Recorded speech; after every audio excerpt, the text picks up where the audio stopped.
Hello guys, welcome to my mini blog. আশা করি আপনারা ভালো আছেন, আমিও ভালো আছি। আজকাল আমরা নদীর পাড়ে ঘুরতে, আমার লগে আছে মামু, ওই যে দূর ফিরে আসতেছে। খুবই ভালো লাগবে আজকে, দেখতে থাকেন।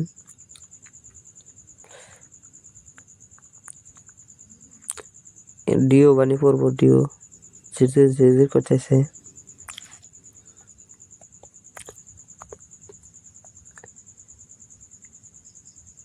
এটা হলো ধান খেত, নদী মুড়ি, জানি না কাকের ধান খেত। খুবই ভালো লাগছে। নদীর পাড়ে এলে খুবই মজা লাগে। যার যার নদীর পাড়ে সে ভালো লাগে, এতে ভিডিওটা লাইক করো আর কমেন্ট করো।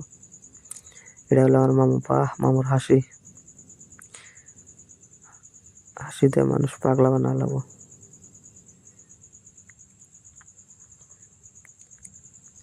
রাস্তার অবস্থা নেই। আজকে ব্লগটা এদের কি শেষ।